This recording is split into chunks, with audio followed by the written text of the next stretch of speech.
अस्सलाम वालेकुम, मैं समर शाहीन। जैसा कि हम लोगों ने चैप्टर नंबर 9 स्टार्ट किया है, इसमें किंगडम एनिमेलिया प्लांटी की स्टडी की है हम लोगों ने। किंगडम प्लांटी ने प्लांट्स से रिलेटेड ऑर्गन्स की स्टडी की। तो इसमें हम लोगों ने नेक्स्ट जो पढ़ना है, बहुत ही important topic, evolution of seed habit. Seed एक तो एवोल्यूशन ऑफ लीफ पिछले चैप्टर लेक्चर में स्टार्ट किया है। एवोल्यूशन ऑफ लीफ बहुत इंपॉर्टेंट इसमें क्वेश्चन बनता है। नंबर 2 पे evolution of seed habit long question में इंपॉर्टेंट है। अब इसमें कुछ डेफिनेशंस भी इंपॉर्टेंट है, इसमें कुछ एमसीक्यूज भी बहुत ज़्यादा इंपॉर्टेंट है, तो आप लोगों ने अच्छी तरीके से कर लेने हैं।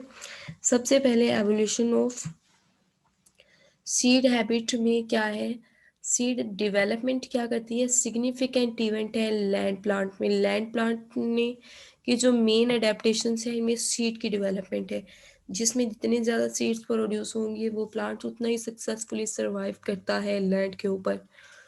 अब इसमें जो इम्पोर्टेंट इसमें चेंजिंग हुई है रिप्रोडक्टिव स्ट्रक्चर में, वेस्कुलर सिस्टम में प्लांट्स के, वो तकरीबन अकर जो वेस्कुलर प्लांट्स हैं वो तकरीबन 390 मिलियन ईयर्स अगो इस ज़मीन पे वजूद में आए हैं। 390 million years ago vascular system में चेंजिंग आई है, वेसल सिस्टम बना है। उसके अलावा फ्लावर्स डेवलप होना शुरू हुए हैं 390 मिलियन ईयर्स अगो। उसके अलावा जो तमाम सीड प्रोड्यूसिंग प्लांट्स होते हैं इसको स्पर्मेटोफाइट बोलते हैं। मतलब ये स्पर्म्स और एंथ्रीडियम की फॉर्म में ये स्पर्म प्रोड्यूस करते हैं, पोलन ग्रेन्स की फॉर्म में, इसको स्पर्मेटोफाइट भी बोलते हैं। इसमें जो है वो सीड जो है वो अपेयर, जो वेसल्स हैं वो अपेयर होना शुरू हुई 390 मिलियन ईयर्स अगो, लेकिन सीड फॉर्मेशन स्टार्ट हुई 365 मिलियन ईयर्स अगो। मतलब तीन सीड फॉर्मेशन वेसल्स फॉर्मेशन से पहले स्टार्ट हुई। 365 million years ago seed formation start हुई। 395 million year 90 million year ago reproductive system में वेसल सिस्टम डेवलप होना शुरू हो गए। तो ये 365 मिलियन ईयर्स को लेट डिवोनियन पीरियड में सीड की डेवलपमेंट हुई। तो ये एमसीक्यूज में याद रखने हैं आप लोगों ने। वेस्कुलर सिस्टम कब डेवलप हुआ, सीड कब एवोल्यूशन स्टार्ट हुई, कौन से पीरियड में, तो डिवोनियन पीरियड के लेट में seed evolution 365 million years ago start हुई। अब सीड को हम फर्टिलाइज ओव्यूल भी बोलते हैं, क्योंकि जो है फर्टिलाइजेशन के बाद एग ओव्यूल में कन्वर्ट हो जाता है, तो सीड को फर्टिलाइज्ड ओव्यूल भी बोलते हैं। अब ओव्यूल की डेफिनेशन क्या है, ओव्यूल इंटेग्यूमेंट मतलब पर्दे में, इंटेग्यूमेंट का मतलब होता है पर्दे में, किसी उसके गुलाफ में लिपटा हुआ होता है, इंडिहिसेंट जो टूटता नहीं है।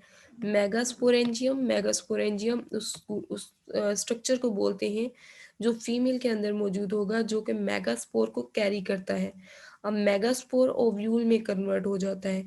अब ओव्यूल क्या है, वो इंटेग्यूमेंट है, इंडिहेसेंट है, मेगास्पोरेंजियम। अब इंटेग्यूमेंट क्या है, जो गुलाफ उसके गिर्द होता है उसको इंटेग्यूमेंट का नाम देते हैं। इंटेग्यूमेंट स्पेशलाइज प्रोटेक्टिंग कवरिंग है, मतलब वो उसको प्रोटेक्ट कर रही होती है, कवरिंग मौजूद होती है मेगास्पोरेंजियम में, उसको हम इंटेग्यूमेंट का नाम देते हैं। अब नेक्स्ट आगे क्या है इसके, इसका जो है मेगास्पोरेंजियम में डेवलप हो गया। उसके बाद evolution of seed habitat, seed की एवोल्यूशन कैसे हुई, इसके स्टेप बाय स्टेप, जैसे लीव्स की स्टेप बाय स्टेप हुई एवोल्यूशन, इसी तरह सीड्स की भी एवोल्यूशन स्टेप बाय स्टेप हुई। सबसे पहले हुई एवोल्यूशन ऑफ हेट्रोस्पोरी, दो तरह के स्पोर्स बनना शुरू हो गए, इसको हेट्रोस्पोरी बोलते हैं। तो एवोल्यूशन ऑफ हेट्रोस्पोरी स्टार्ट हुई। Retention of megaspore, germination start हुई मेगास्पोर की रिटेंशन हुई, जर्मिनेशन हुई मेगास्पोरेंजियम के अंदर। उसके बाद है development of protective layers, protective layers बनना शुरू हो गई मेगास्पोरेंजियम में। इनको आगे डिटेल से हम लोग देखते हैं। जैसा ये है मेगास्पोर है, इसके गिर्द मेगास्पोरेंजियम मौजूद है, ये फीमेल रिप्रोडक्टिव ऑर्गन है। इसमें माइक्रोपाइल मौजूद है और उसके गिर्द एक गुलाफ है जिसको इंटेग्यूमेंट का नाम दिया गया है। सबसे पहले क्या है, हेट्रोस्पोरी डेवलप हुई, दो तरह के स्पोर्स बनना शुरू हो गए। फिर मेगास्पोर, मेगास्पोरेंजियम के अंदर रिटेंशन होना शुरू हो गई, उसके अंदर रहना शुरू हो गया, उसके अंदर उसकी जर्मिनेशन स्टार्ट हो गई। फिर इसके गिर्द जो है प्रोटेक्टिव कवरिंग बन गई मेगास्पोरेंजियम के गिर्द। फिर क्या हुआ, इसमें सिंगल फंक्शनल एक ही जो है वो मेगास्पोर डिवेलप हुआ। वो मेगास्पोर जो है वो एम्ब्रियो में डिवेलप हो गया। एम्ब्रियो ने क्या कर दिया उसको उसमें प्लांट में कन्वर्ट करवा दिया और इसके डिस्टल पार्ट जो है वो मेगास्पोरेंजियम के मॉडिफाइड हो गए। ये इसके मेजर सब्जेक्ट इसके मेजर क्या कहेंगे स्टेप्स हैं जिनको हम लोग स्टेप बाय स्टेप डिस्कस करेंगे। अब ये एवोल्यूशन ऑफ सीड जो है आप लोग सेकेंड ईयर के रिप्रोडक्शन चैप्टर में पढ़ेंगे। Evolution of seed is always parallel to evolution of pollen tube. तो पोलन ट्यूब बनी तो एवोल्यूशन की सीड की एवोल्यूशन स्टार्ट हुई, क्योंकि पोलन ट्यूब सेफ ट्रांसफर करवाती है मेल गैमीट को फीमेल गैमीट इस ओवरी के अंदर। फिर वहाँ पे ओव्यूल फॉर्मेशन होगी, फर्टिलाइजेशन होगी। तो ये सारा स्टेप उसको दिखाया गया है। सबसे पहले क्या है ये एक वो माइक मेगास्पोर्स पड़ा हुआ है, मेगास्पोर की डेवलपमेंट स्टार्ट हुई, उससे फिर मजीद ब्रांचेस कन्वर्ट होना शुरू हो गई, वो एम्ब्रियो बन गए, एम्ब्रियो से फिर प्लांट बॉडी डिवेलप होना शुरू हो गई। अब एवोल्यूशन ऑफ हेट्रोस्पोरी, हमारा जो एवोल्यूशन ऑफ सीड का फर्स्ट स्टेप है एवोल्यूशन ऑफ हेट्रोस्पोरी। दो तरह के स्पोर्स का प्रोड्यूस होना है, हेट्रोस्पोर्स कहलाता है। तो हेट्रोस्पोरी की एवोल्यूशन स्टार्ट हुई। पहले जो प्लांट्स थे वो होमोस्पोरस थे, वो एक ही तरह के स्पोर्स प्रोड्यूस करवाते थे। फिर हेट्रोस्पोरी स्टार्ट हो गई। जो प्रिमिटिव वेस्कुलर प्लांट थे वो थे होमोस्पोरस, वो एक तरह के स्पोर्स प्रोड्यूस करवाते थे। उस कंडीशन को होमोस्पोरी बोलते हैं। तो ट्रिडोफाइटा तक जितने भी प्लांट्स आए हैं वो होमोस्पोरस है। उसके बाद ये जो है ये क्या करते हैं अर्ली फेज ऑफ एवोल्यूशन जो है वो इन्होंने स्टार्ट करवाई। हेट्रोस्पोरी से ये स्टार्ट हुई। एक स्मॉलर स्पोर्स बनते हैं जिसको हम माइक्रोस्पोर का नाम देते हैं। ये आर्चिगोनियम में हमने कहा था बनेगा। जो फीमेल गैमीट था यहाँ पे जो स्मॉलर गैमीट है सॉरी स्मॉलर गैमीट है वो माइक्रोस्पोर है, जो लार्जर गैमीट है वो मेगास्पोर है। माइक्रोस्पोर मेल गैमीट है और मेगास्पोर फीमेल गैमीट है। अब माइक्रोस्पोर किसमें होगा, वो जिस थैली में होगा मौजूद उसे माइक्रोस्पोरेंजियम बोलेंगे। और ये जर्मिनेट होगा माइक्रोस्पोरेंजियम और मेल गैमीट में कन्वर्ट हो जाएगा, मेल गैमीटोफाइट में कन्वर्ट होगा। जो लार्ज गैमीट होगा उसको मेगास्पोर बोलते हैं। मेगास्पोर मेगास्पोरेंजियम के अंदर डिवेलप होगा और ये फीमेल गैमीटोफाइट में कन्वर्ट हो जाता है। इस तरह दो तरह के स्पोर्स बन गए जिसको हेट्रोस्पोरी भी बोलते हैं। दूसरा स्टेप है retention of retention and germinating of megaspore within megasporangium.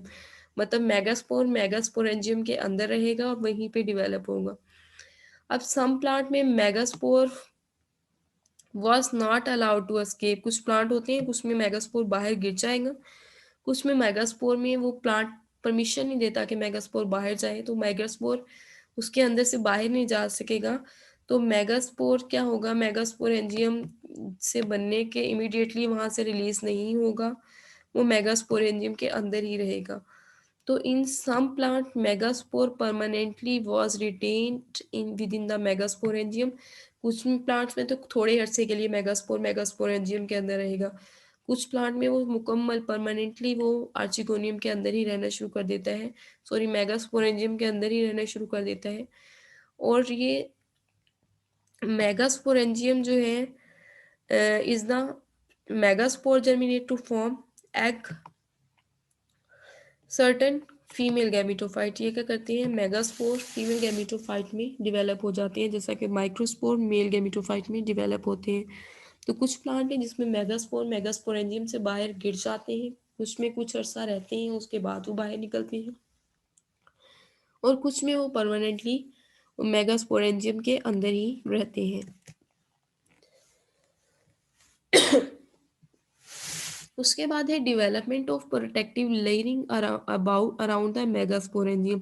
अब मेगास्पोर जो है वो मौजूद है मेगास्पोरेंजियम के अंदर। तो मेगास्पोरेंजियम के अंदर जब मेगास्पोर मौजूद है तो उसके गिर्द प्रोटेक्टिव कवरिंग बनना शुरू हो जाएगी। फॉर एग्जांपल अगर ये एक सीड है तो सीड के अंदर मेगास्पोर मौजूद है, उस मेगास्पोर के गिर्द प्रोटेक्टिव कवरिंग बनना शुरू हो जाएंगी।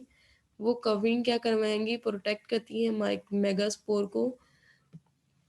तो क्या होगा, प्रोटेक्टिव कवरिंग बनना शुरू हो गई है मेगास्पोर के गिर्द। तो वो जो मेगास्पोर के गिर्द प्रोटेक्टिंग बनेंगी वो लीव लाइक स्ट्रक्चर होता है, इसको बोलते हैं मेगास्पोरोफिल। फिल हमेशा लीव को बोलते हैं। वो क्या करती हैं, ग्रेजुअली फ्यूज हो जाते हैं मेगास्पोरेंजियम के गिर्द और वो एडिशनल कवरिंग बना देते हैं, उसको बोलते हैं मेगास्पोरेंजियम इंटेगुमेंट बोलेंगे, ठीक है। क्या होता है इसमें, एक लीव्स लाइक स्ट्रक्चर होता है, वो फ्यूज होना शुरू हो जाता है। जब वो फ्यूज होता है तो उसके गिर्द एक एडिशनल कवरिंग बन जाती है मेगास्पोर के गिर्द, जिसको हम मेगास्पोरोफिल का नाम देते हैं या फिर इसको इंटेगुमेंट का नाम देते हैं। अब मेगास्पोरेंजियम के गिर्द क्योंकि कवरिंग बन गई है तो ये टाइटली इसके अंदर पैक्ड हो गया है। अब micro megasporangium is tightly packed, side tightly locked in by integument become totally indehiscent. Indehiscent का मतलब होता है अलैदा होना और बिखरना। तो अब मेगास्पोरेंजियम क्या है, अब इसके अंदर ही रिटेन हो गया है, पहले तो निकलने के चांसेस थे, लेकिन अब क्या है, मेगास्पोरोफिल ने इसके गिर्द एक कवरिंग बना दी है, इसको लॉक्ड कर दिया है, जिसकी वजह से अब मेगास्पोरोफिल इसके अंदर से बाहर नहीं निकलेगा और वो इस इंटेगुमेंट के अंदर लॉकअप हो गया है। अब इसके जो इम्पोर्टेंट जो चेंज है इसमें आई है वो फॉर्मेशन ऑफ ओव्यूल का बायस बनी है, क्योंकि इसके अंदर ही मेगास्पोरोफिल रहा तो वो ओव्यूल में कन्वर्ट हो जाएगा।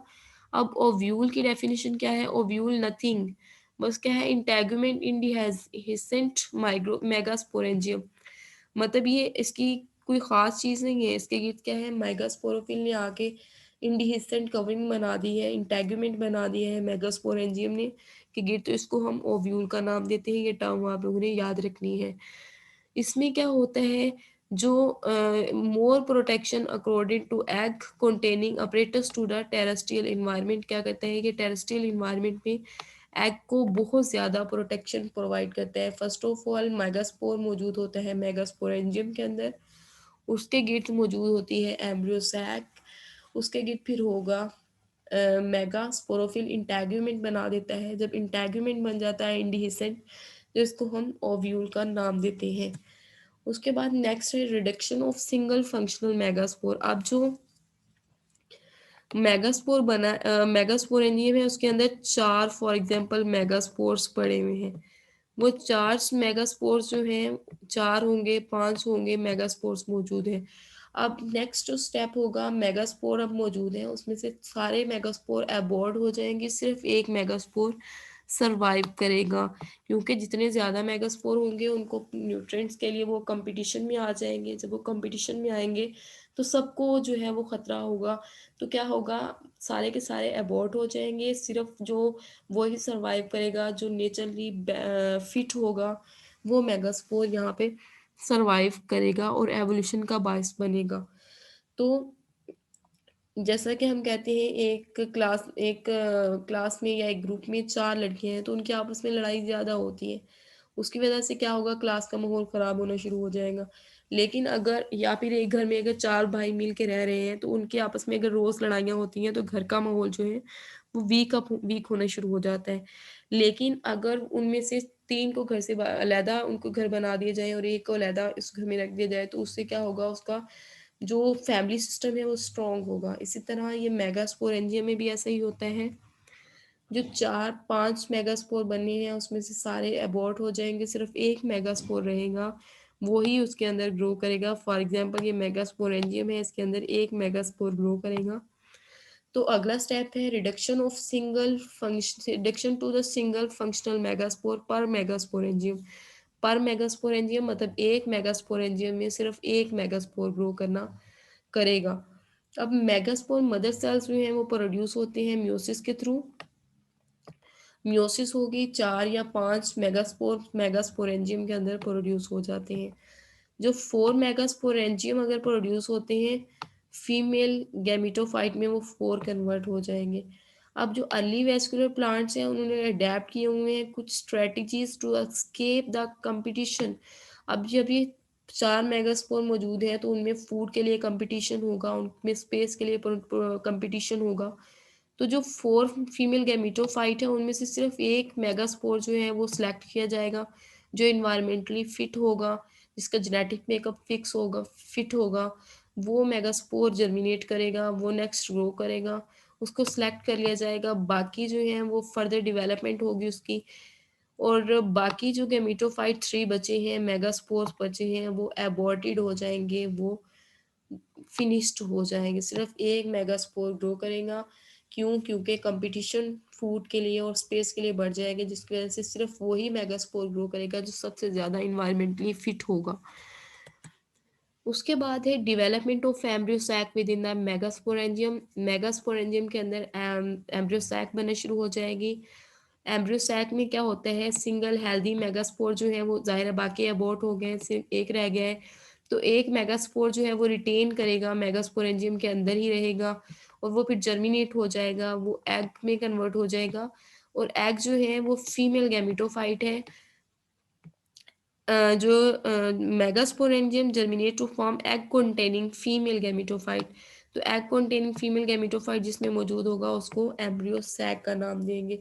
जैसे ये है एम्ब्रियो सैक, इसके अंदर क्या मौजूद है, फीमेल एग लाइक स्ट्रक्चर मौजूद है, तो इसको हम एम्ब्रियो सैक का नाम देंगे। उसके बाद है modification of distal end megasporangium.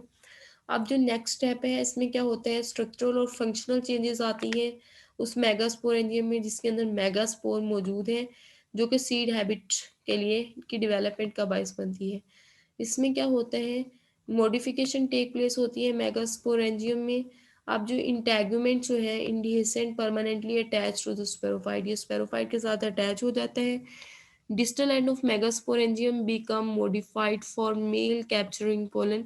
तो इसका जो डिस्टल पार्ट होता है जैसे कि फ्लावर का, वो क्या करते हैं, मेल पार्ट को कैप्चर करेगा, उसमें पोलन ट्यूब बनेगी। पोलन ट्यूब से क्या होगा, मेल जो माइक्रोस्पोर है वो ट्रांसफर होगा मेगास्पोरेंजियम कैविटी में पोलन ट्यूब के थ्रू। पोलन ट्यूब स्पर्म को, न्यूक्लियस को कैरी करती है, और उसके अलावा एम्ब्रियो सैक में उसको पेनिट्रेट करवाएगी, जिसकी वजह से एग बनेगा, एग से जाइगोट होगा, और जाइगोट से फिर एम्ब्रियो डेवलपमेंट होगी। क्या हुआ इसमें, उसका डिस्टल पार्ट जो है वो फ्लावर का वो मॉडिफाइड हो जाएगा। वो इस तरह मॉडिफाइड होगा कि वो माइक्रोस्पोरेंजियम उसके अंदर ट्रांसफ़र होंगे। माइक्रोस्पोरेंजियम ट्रांसफ़र होंगे तो माइगास्पोर और माइक्रोस्पोरेंजियम की फ्यूजन से जाइगोट बनेगा, जाइगोट एम्ब्रियो में कन्वर्ट होगा। तो ये स्टेप थे। अब जो है इसकी जो डिस्टल पार्ट मॉडिफाइड हुआ है, इसमें हमने कहा कि इंडिहिजेंट डैगुमेंट बन गया, अनफर्टिलाइज मेगास्पोरेंजियम बन गया, फर्टाइल मेगास्पोरेंजियम बनेंगे ना।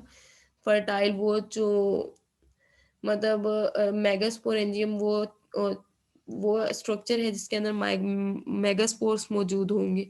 अब जो है सीड जो है वो प्रोवाइड करता है maximum degree of protection. Seed जो है वो बहुत ज़्यादा प्रोटेक्शन प्रोवाइड करता है।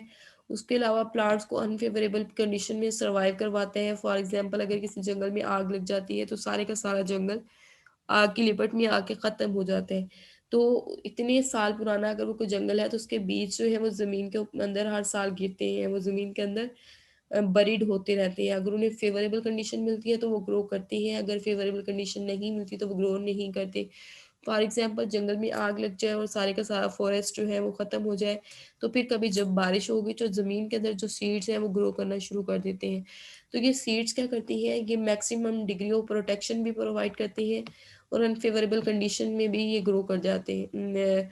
जो एम्ब्रियो को ये अपने अंदर रिटेन रखते हैं, मतलब अगर अनफेवरेबल फेवरेबल कंडीशन है तो एम्ब्रियो सीड के अंदर ही रहेगा, बाहर नहीं आएगा। जैसी फेवरेबल कंडीशन आएगी तो वो ग्रो करना शुरू कर देगा। अब जो development of evolution seed habitat जो है वो ग्रेट सक्सेस है लैंड प्लांट की। प्लांट लैंड प्लांट की ये बहुत बड़ी कामयाबी है जिसकी वजह से वो ग्रो करते हैं। वो जो है वो कॉलोनाइज्ड हो जाते हैं, वो ज़मीन के ऊपर परमानेंटली आके रहना शुरू हो गए हैं, ये प्लांट ग्रो करना शुरू हो गए हैं यहाँ पे।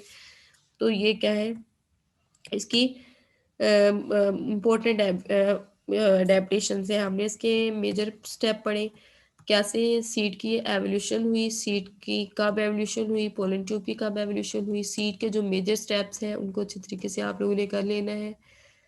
मेगा सबसे पहले हेट्रोस्पोरी था, फिर उसके बाद है डेवलपमेंट ऑफ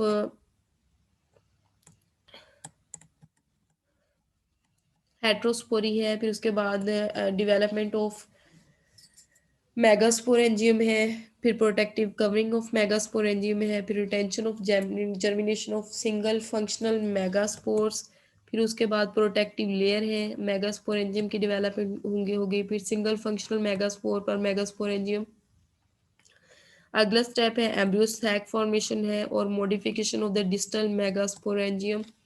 ये हमारा आज का टॉपिक है, इसको आप लोगों ने अच्छे तरीके से कर लेना है। ये बहुत इम्पोर्टेंट लॉन्ग क्वेश्चन है।